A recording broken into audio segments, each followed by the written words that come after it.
The first digital camera was invented by a well-known company in 1975. You would think maybe by a company like Samsung or Apple. But it was invented by Kodak. When I was young, the film and camera industry were dominated by Kodak. Cameras with film were the only cameras. By the mid-1990s, Kodak was valued at over $30 billion. When Kodak invented the digital camera, they saw it as something that would disrupt their lucrative film business. They decided not to embrace this innovation. This was a mistake, since Kodak, as a result, is now a mere fraction of the company they once were, and almost everyone in the world has a digital camera, an industry which is expected to reach $1 trillion in value. This happens all the time with those who fearfully want to protect the status quo. The religious leaders in Jesus' day made the same mistake. They saw Jesus as a threat to their power and financial position provided by their fragile arrangement with Rome. But the Son of God, who came into the world to save it, came also to disrupt it.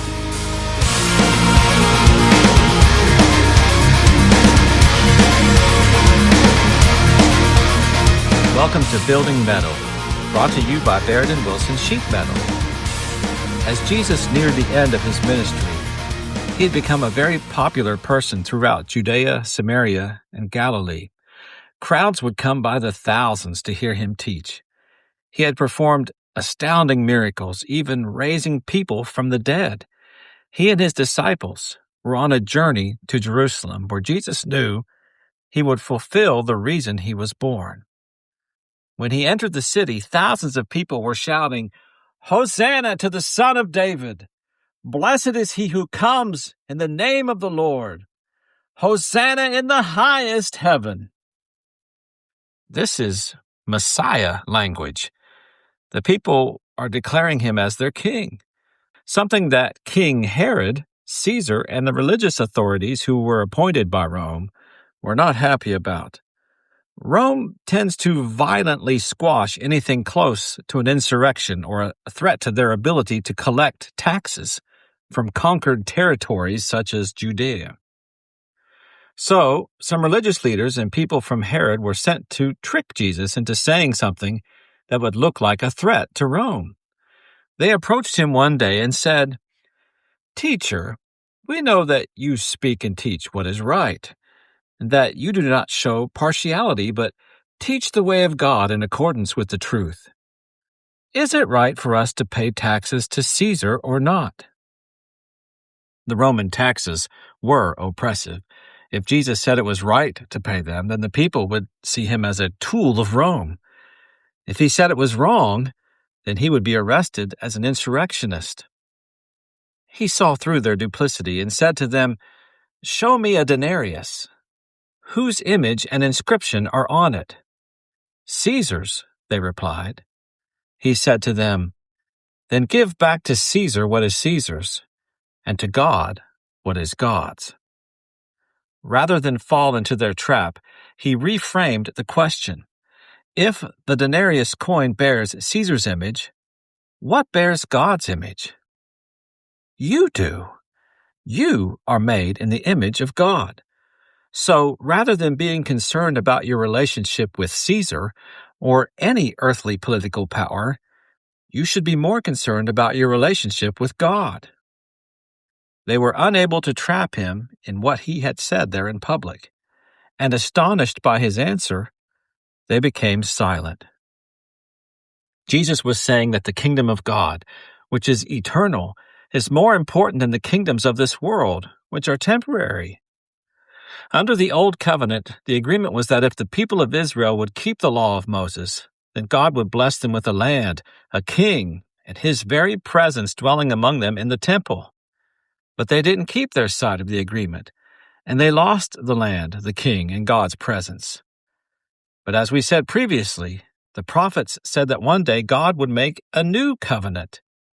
"And I will put my spirit in you and move you to follow my decrees, and be careful to keep my laws. Then you will live in the land I gave your ancestors. You will be my people, and I will be your God. So, under the new covenant, rather than God's presence being in the temple, His Spirit would instead be inside them. But who would be their king? Wouldn't that be the Messiah? And if Jesus is the Messiah, then Rome must be replaced with His kingdom, right? But Jesus said, "Give to Caesar what is Caesar's, and to God what is God's." He did not say, "Give to me what is Caesar's." That's not because what is Caesar's is too big, but because it is too small. If you remember, the disciples had 12 baskets of leftovers from the miracle of feeding the 5,000 people who were mostly Jews. The number 12 represents the 12 tribes of Israel. Later, there were 7 baskets of leftovers from the miracle of feeding the mostly 4,000 Gentiles.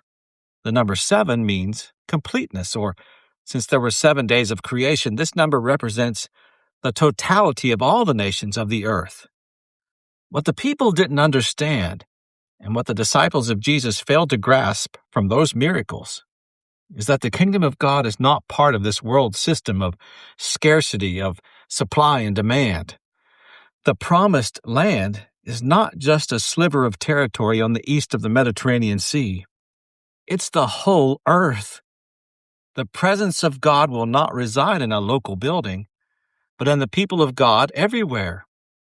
And the King, the Son of David, is the bread of heaven, the light of the world, and the one whose voice commands the wind and the waves.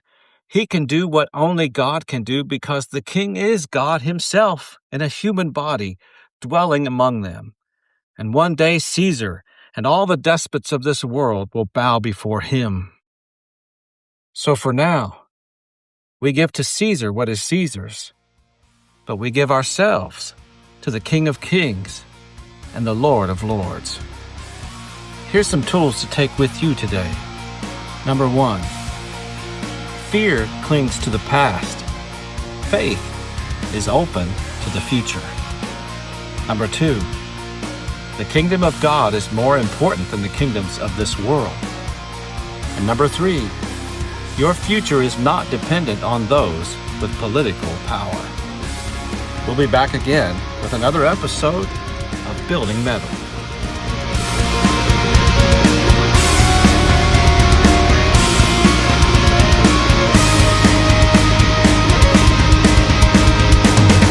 The music of Building Mettle is a production of Jed Brewer and Good Loud Media, Oak Park, Illinois. Also special thanks to Christ Community Church, Oak Ridge, Tennessee.